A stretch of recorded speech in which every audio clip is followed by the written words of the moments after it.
Hi Pisces! Kumusta po kayong lahat? Okay, so yan Pisces, maraming salamat po sa walang sawang pagsubaybay sa ating pong mga reading.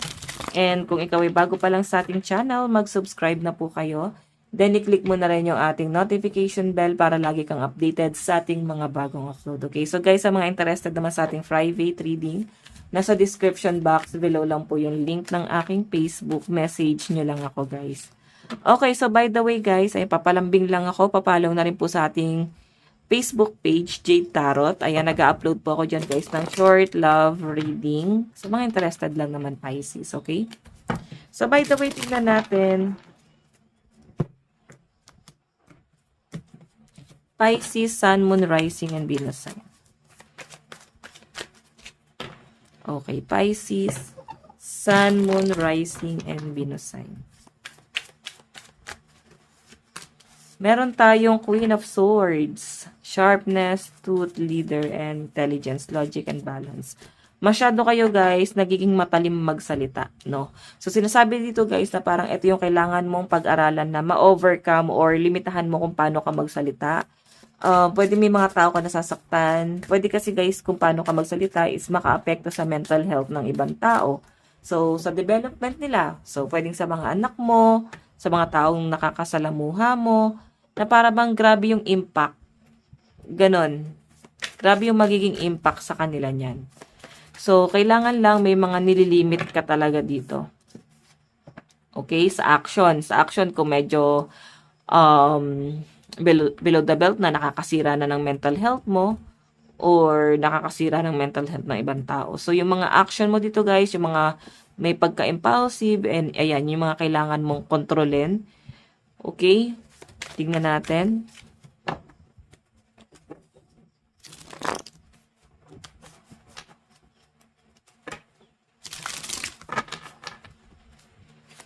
Additional message.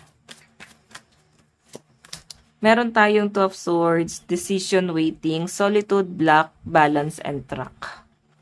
So, ito naman guys, Two of Swords, yung malinaw na pinapakita sa akin dito is may mga hesitation ka daw na pwedeng ma-feel ngayong week na to.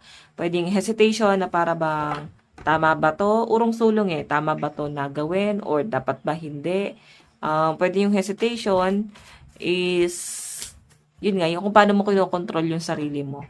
Okay? Na alam mo sa sarili mong mali yung pwede mong gawin or sabihin mo, yung mga bibitaw mo salita, alam mong mali, pero nagbubulag-bulagan ka. So, intention mo talaga dito is, ayan. Para kasi may pagka, ano ba? Though, inaayos nyo naman guys, kumbaga dinideliver nyo naman ng maayos yung message, pero siguro talagang nagiging prangka lalo ang mga Pisces. So, by the way,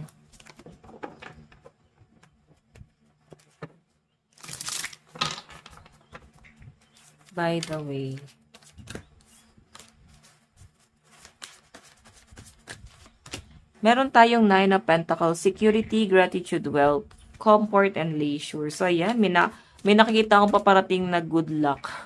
May nakikita akong paparating na, parang pera. Pwede mga galing sa isang tao. So, Nine of Pentacles, ayan, security, yung pwedeng ma-feel nyo rito. Okay, may nakikita ako ditong something na, prosperity, abundance.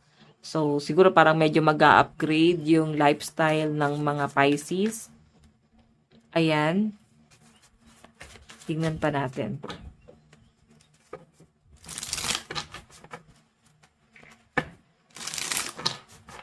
Additional message.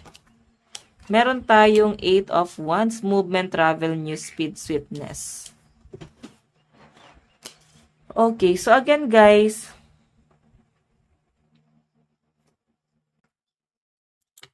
okay, so Pisces, possible na baka may travel ka din, bigla ang biyahe na maganap sa inyo this week. So baka ma-shock ka kasi nga, hindi mo naman pinaghandaan tong bagay na to.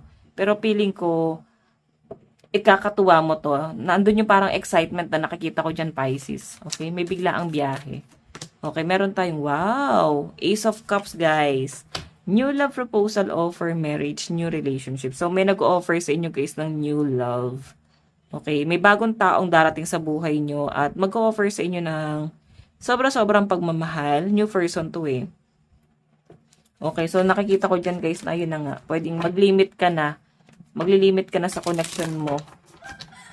Sa kahit na kanino, kumbaga, ito, parang second chance na to para sa mga Pisces na parang, oh, hindi ka na basta-basta parang, di ka na basta-basta na parang mag-i-involve ng tao dito sa connection nyo dito, no? Okay? So, pwedeng itong taong to, guys, ang bilis lang ng pangyayari. Okay? Parang pwedeng may pagsasama agad, may marriage agad na pwedeng mangyari. So, parang ganon. Biglaan, o, di ba? Sabi nga nila, guys, paano malalaman pag love bombing?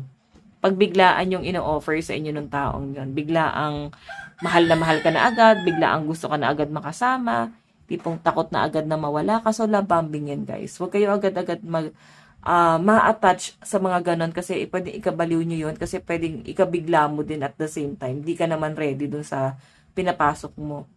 Okay? So, the devil, pwedeng siya yung nasusunod. Okay, baka love bombing to, guys, ha. Ipaparamdam niya agad sa inyo na mahal ka. Dapat ganito yung sitwasyon, ganyan. So, parang biglang naging controlling, guys. Okay, 6 of Pentacles. So, yan, malilimitahan din yung mga taong tinutulungan mo. So, sa mga in relationship naman, guys, pwedeng etong tulong na to, pwedeng sa pamilya mo. Pwedeng nagbibigay ka rin ng tulong. Hindi man, guys, sa financial, pwedeng effort, no? Okay, may mga tinutulungan ka dito. Parang ang daming nakadepende sa inyo ngayon. Pisces, ngayong week na to. So, may nakikita rin ako, guys, possible na maging conflict ng ibang tao pagdating sa financial. Then, nandun yung para bang masyado silang sinusubok pagdating sa pera. So, ikaw yun nandyan, yung someone na parang kahit paano meron, is nagbibigay ka ng tulong financial. Oh, kasi parang maawain ng mga Pisces, no? Advice para kay Pisces. Release your blocks. Ayan, yung mga bagay na hindi na nakakatulong, i-release nyo na, lalo na kung hindi nyo na, guys, kontrolado. Pag alam nyo mabigat na sa mental health nyo, guys, i-release nyo na, okay? Focus na lang kayo sa mga bagay na makakabuti sa inyo. Okay, so by the way, Pisces, ito lang po ang inyong reading. Maraming salamat. God bless and love you all. Bye-bye.